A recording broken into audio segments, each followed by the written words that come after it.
하나님, 이 시간 하나님 말씀 듣고자 말씀 앞에 섭니다.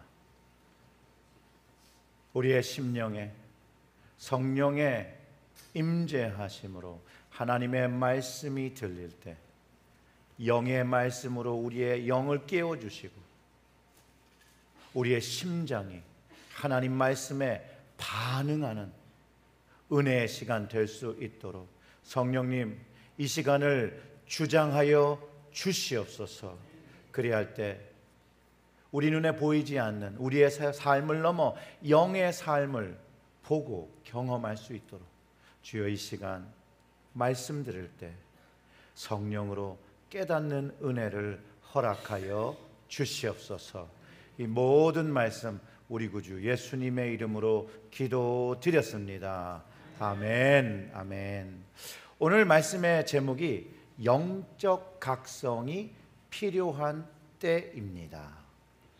오늘 본문은요, 우리 모두가 다 잘 아는 그런 말씀이에요. 예수님께서 겟세마네 동산에서 이제 곧 십자가를 지시기 위해서 기도로 하나님 뜻에 순종하기 위해서 기도하신 그 모습을 잘 묘사하고 있습니다. 본문 속에 그냥 주님께서 감당할 수 있었던 것을 그냥 감당한 게 아니라 그것이 어려웠다는 거죠. 고통과 인간의 두려움이 다 배어 있지만 동시에 주님의 순종과 믿음의 결단이 분명히 그 안에서 드러나고 있다는 거예요. 특히 오늘 본문의 36절의 그 주님의 기도, 예수님께서 십자가를 지시기 위해서 드린 기도 안에 함축적으로 다 담겨 있습니다. 36절의 말씀이 이렇습니다. 이르시되 아빠 아버지여, 아버지께는 모든 것이 가능하오니 이 잔은 내게서 옮기시옵소서. 그러나 나의 원대로 마시옵고 아버지의 원대로 하옵소서 하시고, 우리 다 같이 함께 읽어볼까요? 이르시되 아빠 아버지여, 아버지께서는 모든 것이 가능하오니 이 잔을 내게서 옮기시옵소서. 그러나 나의 원대로 마시옵고 아버지의 원대로 하옵소서 하시고. 아멘. 하나님 뜻에 순종하시는 주님의 모습, 이 기도의 모습은 마치 영적 전쟁을 치르시는 전사의 모습을 가지고 있습니다. 다니엘서 10장의 말씀을 보면요, 다니엘이 기도하고 천사를 통해서 그 응답을 받을 때 그 천사가 이렇게 얘기를 합니다. 바사 왕국 군주가 20일 동안 방해했다라고 말하고, 그러면서 그의 기도가 영적 세력의 저항을 받아 늦게 응답되었다라고 기록하고 있는데, 다니엘서 10장 13절의 말씀을 읽어보면 이렇습니다. 그런데 바사 왕국의 군주가 21일 동안 나를 막았으므로 내가 거기 바사 왕들과 함께 머물러 있더니 가장 높은 군주 중 하나인 미가엘이 와서 나를 도움으로. 하나님의 뜻을 구하며 기도할 때에 우리 눈에 보이지 않는 영적 세력들이, 악한 영들이 그 응답을, 하나님의 응답을 가로막는 그 전쟁이, 영적 전쟁이 있음을 다니엘의 그 이야기를 통해서, 그 경험을 통해서 우리가 깨달을 수 있다는 거예요. 그 천사가 20일 동안 막혀 있었다는 거예요. 다니엘이 기도할 때 첫날에 응답해서 하나님께서 보내셨는데 20일 동안 막혀 있어서 그 응답이 딜레이 됐다는 것이거든요. 그럴 때 천사 미가엘이, 그 미가엘 같은 영적 개입이 실제로 있었다라는 것을 우리는 말씀에서 확인할 수 있고, 또한 누가복음 22장에서는 예수님께서 겟세마네 동산에서 기도하실 때 천사의 도우심을 받아 기도했다고 기록하고 있습니다. 누가복음 22장 43절의 말씀은 천사가 하늘로부터 예수께 나타나 뭐라고요? 힘을 더하더라, 더하더라. 이 두 사례만 들어도 영적 전쟁 속에서도 기도와 순종에는 하나님의 도우심이 분명히 함께한다는 진리를 가르쳐주고 있는 것이에요. 예수님께서 겟세마네에서 기도하실 때 그 기도가 영적 전쟁을 일으키고 있었던 것이에요. 영적 전쟁을 치르고 있었던 것이에요. 그런데 예수님은 영적 전쟁을 치르고 있는데 제자들의 모습은 어땠습니까, 여러분? 제자들의 모습. 제자들은 어땠죠? 복음서는 이렇게 전하죠. 이제 이게 아마 함축적인 얘기일 거예요. 돌아오사 제자들이 자는 것을 보시고 베드로에게 말씀하시되, 시몬아, 자느냐? 내가 1시간도 깨어 있을 수 없더냐? 예수님께서 깨어서 기도하라는 게 한 번만 그렇게 얘기한 게 아니잖아요. 제자들이 피곤했다는 거죠. 제자들이 정말로 육신의 피곤함이 주님의 아픔과 이 영적 현실을 제대로 인식하지 못하고 잠을 자고 있었다는 거예요. 주님이 제자들의 그런 상태를 몰랐을까요? 주님 아셨다니까요. 주님은 제자들의 연약함을 속속이 아시는 분이셨어요. 그래서 주님께서 마음은 원하되 육신이 약하다라고 말씀하시는데, 그래서 이해했기 때문에 그래 잠을 자라 그렇게 얘기한 게 아니라 그들에게 깨어 기도하라, 깨어 기도하라고 말씀하셨다는 거예요. 그랬음에도 불구하고 제자들은 끝내 깨어있지 못했습니다. 예수님이 제자들에게서 그 육신의 약함을 아신 것, 제자들을 몰라서 하신 게 아니에요. 제자들을 너무나도 잘 알았어요. 피곤하다는 것도 알았고, 졸려올 수 있는 것이 있고, 각자의 핑계가 있었고 변명이 있는 걸 다 알지만 이유는 이거예요. 시험에 넘어지지 않도록 깨어 기도하라고 명령하셨다는 거예요. 이게 핵심이에요. 시험에 넘어지지 않도록 깨어 기도하라고 하신 거. 육신의 약함이 분명히 있는 것을 알지만 현재 상황이 영적 전쟁인 것을 자각하고 깨어서 각성하여서 기도하라는 주님의 아주 강력한 요구라는 거예요. 강력한 요구. 예수님은요, 제자들과 우리 모두에게 몸이 약함을 안다는 거예요.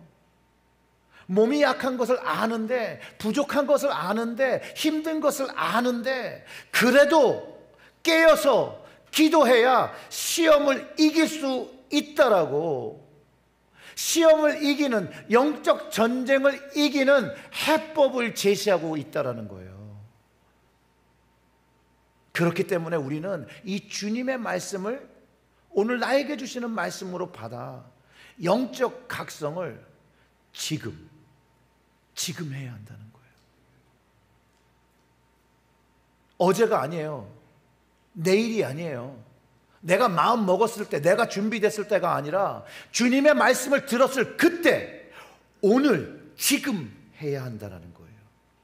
왜냐하면 제자들은요, 그들이 마주하고 있는 현실이 영적 전쟁이라는 것을 자각하지 못했기 때문에, 피곤하니까 그 얼전시를 모르기 때문에, 그 급함을 모르기 때문에 잠을 자는 거예요.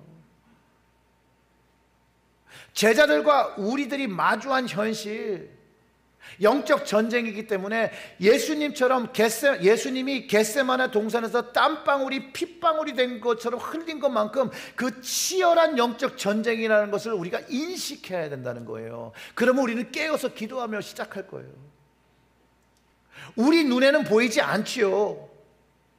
그러나 영적 전쟁이 분명히 있고 지금 현재 진행되고 있다는 것을 우리는 말씀을 통해서 깨달아야 돼요. 주님의 말씀이니까 믿어야 되고, 성경에 적혀 있으니 우리는 그 말씀을 믿어야 돼요. 에베소서 6장 12절과 13절의 말씀은 우리의 씨름은 혈과 육을 상대하는 것이 아니요 통치자들과 권세들과 이 어둠 세상의 주관자들과 하늘에 있는 악한 영들을 상대함이라. 그러므로 하나님의 전신갑주를 취하라. 이는 악한 날에 너희가 능히 대적하고 모든 일을 행한 후에 서기 위함이라. 아멘. 악한 날에 너희가 능히 대적하고 모든 일을 행한 후에 서기 위함이라는데 어디에 선다는 거예요? 주님 앞에 선다는 거잖아요. 주님의 나라 그 천국에 설 때 그때 하나님 앞에 서기 위하여 깨어서 기도하라는 주님의 말씀을 우리는 굉장히 심각하게 받아들여야 한다는 것이에요. 주님은 깨어서 기도하며 시험을 이기라고 말씀하셨고, 바울은 주의 전신갑주를 입고 악한 날에 승리하며 주님 앞에 서라고, 깨어 있으라고 얘기하는 거예요. 깨어서 기도하지 않으면요, 우리는 마귀와 악한 이 공중 세력을 가진 사람들의 공격을 이길 수가 없어요. 이길 수가 없어요.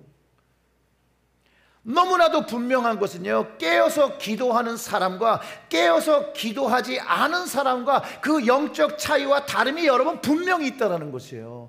분명히 있어요. 그것도 성경이 가르쳐 주는 거예요. 첫째로는 본문의 제자들이 육신을 이기지 못하고 마음으로 기도를 원하나 잠들었다는 거예요. 깨어있지 못해서 기도하지 못한 사람, 주님의 말씀을 들었어요, 제자들이. 근데 문제는 뭐냐? 순종하지 못한다는 거예요. 알고 있는데 행동으로 나아가지 못한다는 거예요. 그런데 이 제자들의 모습은 우리의 모습과 똑같아요. 우리도 주님의 말씀을 듣지만 마음은 원인데 육신이 약하다는 핑계를 대며 주님 말씀에 순종하는 것을 자꾸 미루거든요. 자꾸 미뤄요. 조금 더 성장한다면 하면 되지. 조금 더 이거 한 뒤에 하면 되지. 이렇게 지금은 너무 바쁜데 이런 일이 있고 저런 일이 있고 여러 가지의 일들을 대며 주님의 말씀에 순종하는 것을 자꾸 밀어낸다. 겟세마네 동산에서 잠을 잔 베드로요, 분명히 시험에 들지 말고 깨어서 기도하라는 말씀을 주님으로부터 직접 들었어요. 그랬더니 베드로가요, 예수님 십자가 지시려고 하실 때, 고난받을 때 어떻게 했어요? 부인하잖아요. 예수님께서 시험 들지 말고 깨어서 기도하라고 그 이야기했던 제자들 어떻게 됐어요? 다 도망갔어요. 다 도망갔어요. 그래도 그 제자들은요, 그래도 조금 깨어 있었기 때문에 깨어 있지 않았던 가룟 유다처럼 자살을 선택하지 않아요. 그래도 기다리며 주님의 부활을 경험하고 주님의 말씀을 순종하여 기도할 때 성령 받고, 그리고 주님의 말씀에 순종하며 그 사도의 역할과 책임을 충성되이 마친 것을 사도행전이 기록하고 있어요, 여러분. 구약에 히스기야라는 왕이 있습니다. 히스기야 왕 누군지 아십니까? 히스기야 왕은요, 우상 숭배를 철폐한 칭찬받을 만한 왕이에요. 그런데도 불구하고 어느 날 이사야 선지자가 와서 이런 말씀을 듣게 됩니다. 하나님의 말씀이 너 이제 죽게 된다는 거예요. 그때 히스기야가 어떻게 했죠? 어떻게 했어요? 대충 깨어서 기도하라가 주제면 기도했겠죠. 벽을 보고, 자기가 죽게 됐다는 그 순간에 벽을 보고 통곡하며 기도합니다. 그때 하나님께서 어떻게 응답하셨어요? 15년을 더 살아갈 시간을 하나님으로도 받아요. 이 왕이 하나님의 은혜를 받은 왕입니까? 못 받은 왕입니까? 받은 왕이죠. 그리고 치유함을 얻었으니 얼마나 기쁘겠어요. 그리고 다음에 어떤 일이 일어나면요, 히스기야가 병들었다가 치유함을 받았다는 이야기를 바벨론 왕이 듣고 히스기야 너무 잘 됐다라고 하면서 이 편지를 하나 써주고 예물을 줘서 사절단을 통해서 보냅니다. 그랬더니 히스기야가 너무 고마운 거예요. 그래가지고 자기의 보물창고를 다 열어서 보여줘요. 궁중을 다 보여줘요. 무기고를 다 보여줘요. 보여줄 것과 보여주지 말아야 할 것들도 다 알려줘요. 그때 기도의 사람 이사야가 찾아옵니다. 그리고 히스기야한테 이렇게 물어봐요.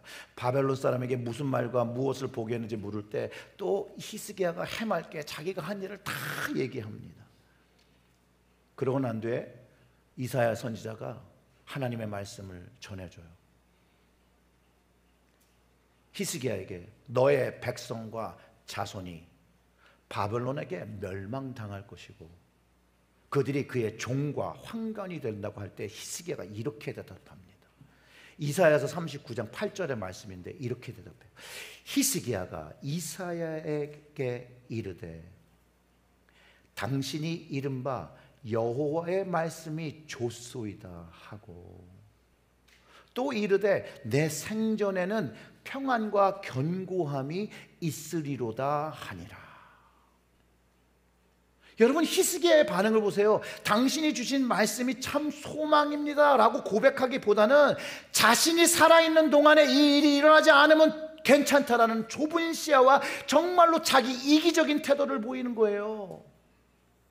백성과 자기 후손이 당할 멸망, 죽음, 포로의 그 환경의 위기를 인식했음에도 불구하고 히스기야는 자기 옷을 찢으며 애통해하며 기도하지 않아요. 진정으로 주님같이 눈물로 중보하지 않았다라니까요. 자기가 죽기 됐을 땐 벽을 보고 통곡하며 기도하며 울었던 이 히스기야가 자기의 백성이 죽게 되었다라고 멸망하게 되었을 때 기도 한 자를 안 하고 그것이 좋소이다. 내가 내 생전에 일어나지 않는 것이니 좋소이다. 이것이 기본적으로 모든 인간이 갖고 있는 기본적인 죄입니다. 나만 아니면 괜찮아. 나만 아니면 괜찮아.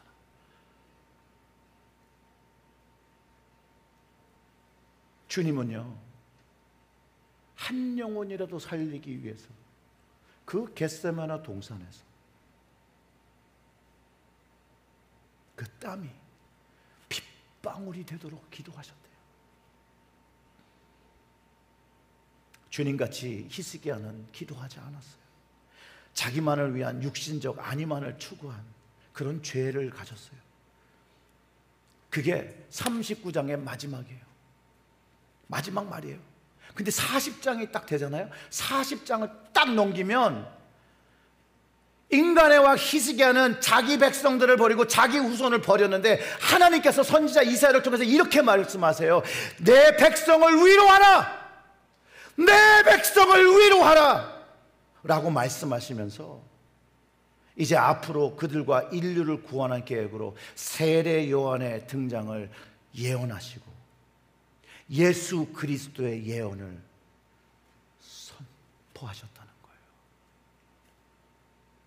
그리고 그 예언이 성취되어서 세례 요한이 와서 하나님의 말씀을 전했을 때 여러분 무엇을 전한 줄 아십니까? 세례 요한이 와서 사람들에게 뭐라고 얘기했어요, 여러분? 유명한 말이잖아요. 회개하라, 하나님 나라가 가까웠니라, 이렇게 얘기했잖아요. 영적 각성을 촉구했다니까요. 영적 각성.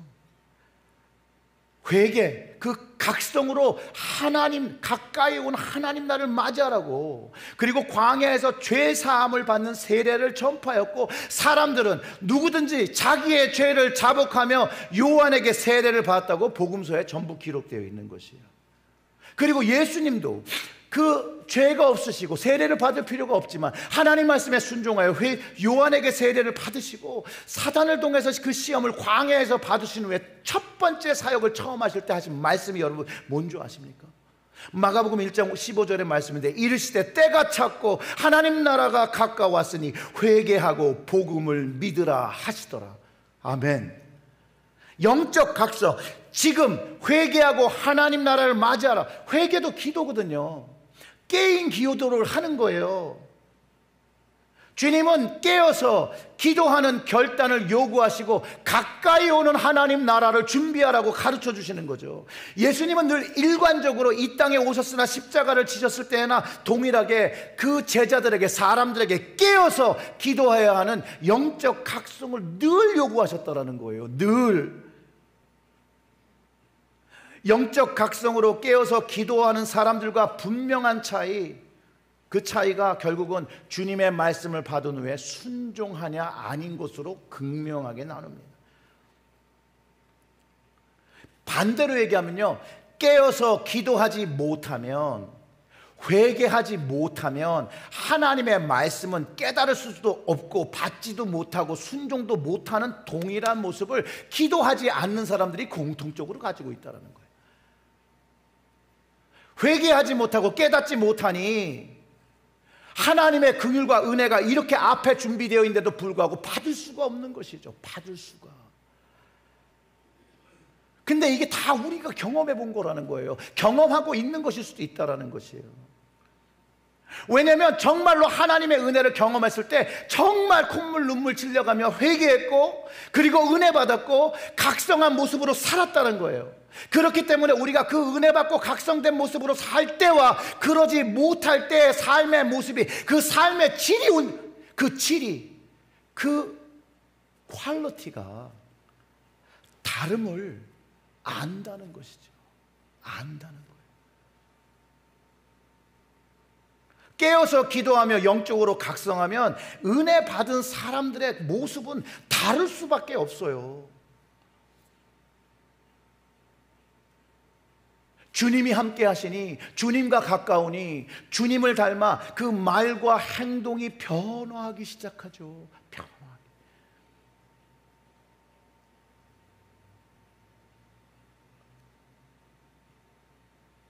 그래서 영적으로 각성해야 한다는 거예요. 지금 해야 된다는 거예요. 그러기 위해서 우리는 영적 전쟁 현실을 알아야 돼요. 보아야 돼요. 느껴야 돼요. 정말로 여러분, 우리 하나님 앞에 솔직해지면, 저를 포함해서 여러분, 정말로 내가 어려우고 급하면요, 잠도 안 자고 기도합니다. 나의 문제로. 히스기야가 그랬잖아요. 자기가 죽게 된다니까 벽을 보고 통곡하며 기도해요. 정말로 내가 내 문제로 급하잖아요. 그러면 시키지 않아도 급하면 새벽 기도에 나와서 기도합니다. 너무 안 나오시다가 나오시는 분이 있으면 제가 걱정을 해요. 무슨 일이 있으신가? 무슨 일이 없는데 새벽 기도 나와서 기도하진 않으세요? 아, 진짜예요?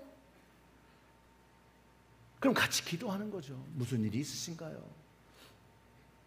그리고 여러분, 만약에 지금 전쟁이 나서 누군가가 나의 지역으로, 내 집으로 쳐들어오고 있다라면 여러분들은 자신과 자족을 지키기 위해 준비하고 그 싸움을 이기고 헤쳐나가기 위해서 무엇인가라도 하려고 하지 않겠어요? 전쟁의 현실이 터졌다는 걸 알면? 그렇지 않습니까? 아니에요? 그냥 오면 죽어요? 절대 안 그럴걸요?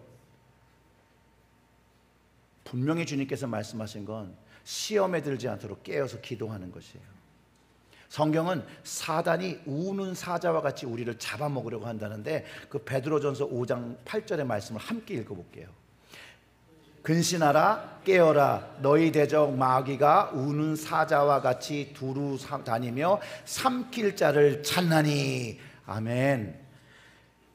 마귀가 우는 사자와 같이 자기 먹이를 찾아서 돌아다닌대요. 삼킬 자를 찾는데요. 여기서 삼킬 자가 오늘 본문의 내용과 조금 적용해서 보면 누구겠어요? 깨어서 기도하지 않는 자를 삼키는 거예요, 여러분. 기도하지 않는 사람을 삼키려고 해요.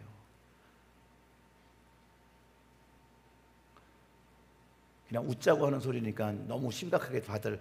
예수님께서 우리에게 도대체 어느 정도 기도하기를 원하실까요, 여러분? 여러분 각자에게 예수님께서 얼마만큼 기도하면 너 계속 기도했구나 이라고 하실 것 같아요.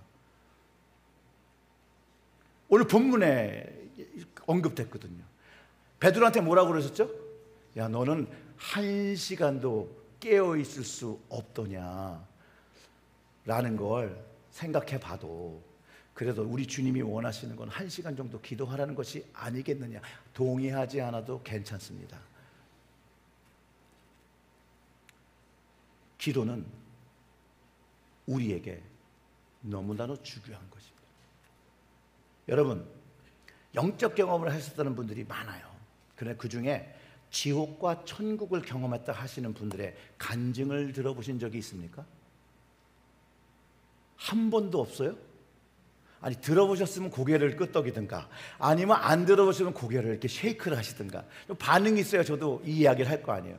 들어보신 적 있어요? 네. 천국을 경험했던 지옥을 경험했던 이들에게는 동일한 결론밖에 없어요. 자신이 지옥을 경험했던 천국을 경험했던 이분들이 뭐라고 얘기하냐면 깨어서 정신을 바짝 차리고 믿음 생활해야 된다고, 전도해야 된다고 말합니다. 이런 경험을 했는데 이런 얘기를 하지 않고 전도하지 않는 분들은 전부 가짜예요. 왜냐하면 지옥의 심판, 그 불못의 무서움과 두려움을 경험하고 또 천국의 그 영광을 경험했는데도 영적 각성을 하지 않고 구원받아야 하는 것을 아는데도 불구하고 하나님의 그 뜻을 알면서도 어떻게 복음을 전하지 않을 수 있겠습니까? 안 하는 사람 다 가짜예요. 다 가짜예요.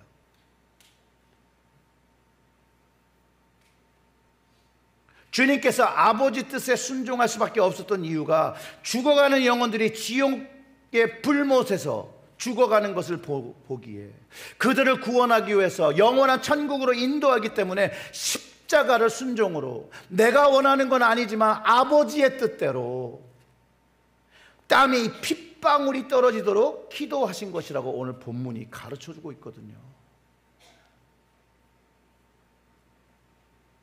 순종하여 깨어서 기도하기 시작하면요,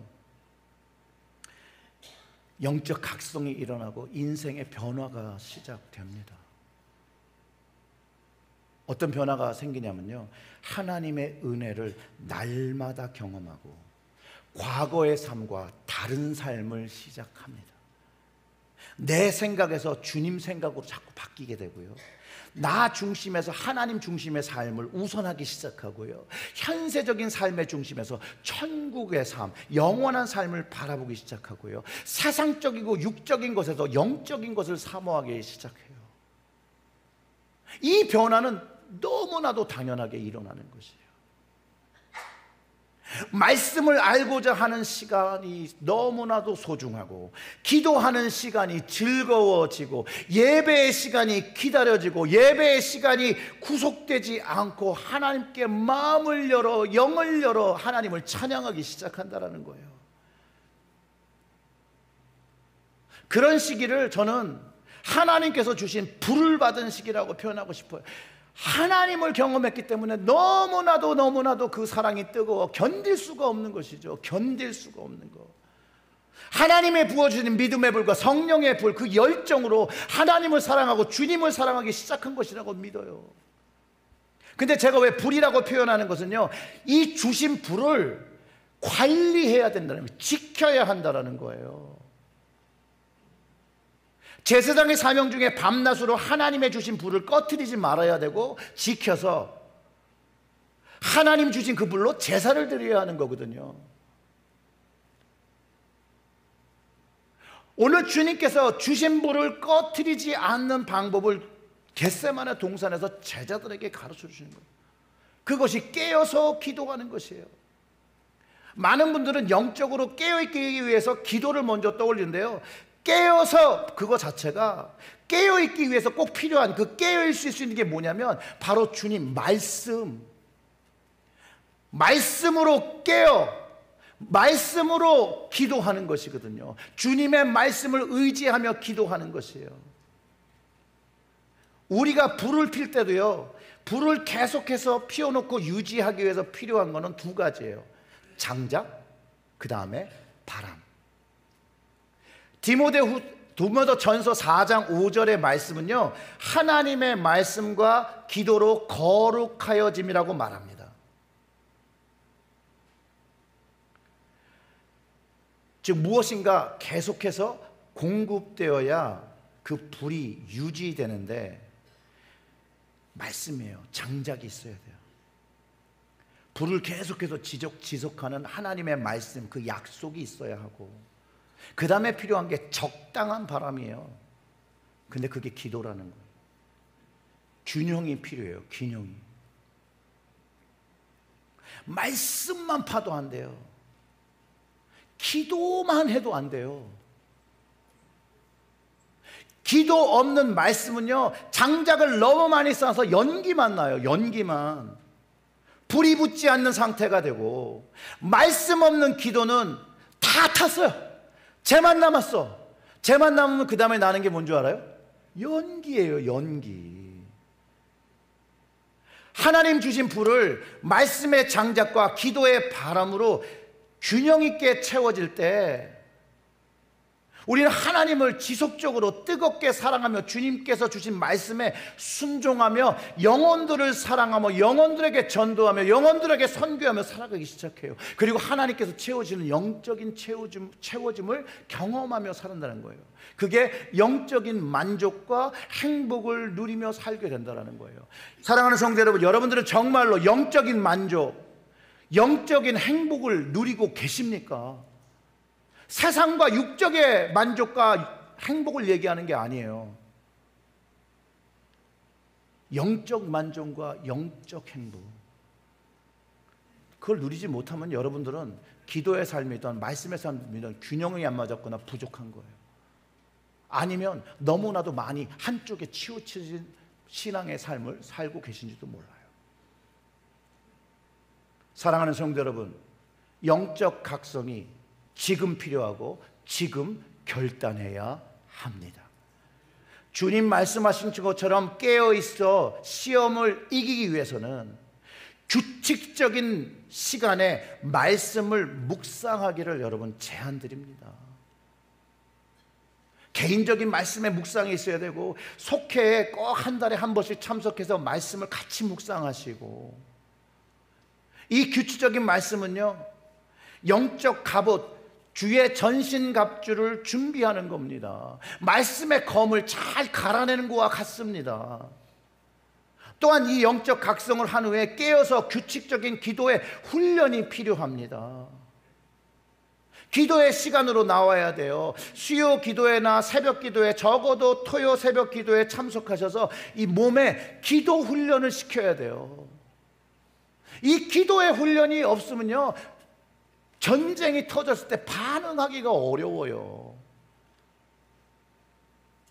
사랑하는 성도 여러분, 예수님이 몸부림치며 순종하며 기도하신 이유, 제자들에게 1시간도 깨어 기도할 수 없느냐라고 하신 이유도, 지금 이 순간이 우리의 현실이 그냥 우리가 보는 이 현실이 아니라 영적 전쟁터라는 사실을 알게 하기 위해서, 그래서 깨어 있으라고, 기도로 준비하라고 하신 것이에요. 지금이 바로 그때입니다. 오늘입니다. 지금 주님 앞에 각성하고 회개하고 깨어서 말씀으로 무장하고 기도로 싸울 때 우리의 삶이 달라지고 우리의 복음이 더 선명해지고 주님께 드리는 순종의 열매들이 다르게 맺힐 것이라는 것이에요. 오늘 제가 말씀드린 이 제안의 기도가 여러분들에게 하나님께서 주시는, 주님께 주시는 말씀이라고 받으시기를 부탁드립니다. 이렇게 기도하세요. 우리가 같이 기도할 건데요, 오늘 내 안에 주신 불을 꺼트리지 않겠습니다. 주님 주셨던 그 불을 꺼트리지 않고 이제 말씀에 장작을 넣으며 기도에 바람을 넣어, 그리고 깨어서 이제 주의 전신갑주를 입고 서겠습니다. 이게 우리의 기도의 제목과 결단이 되었으면 좋겠습니다. 우리 같이 좀 찬양하고 기도하고 마치도록 할게요.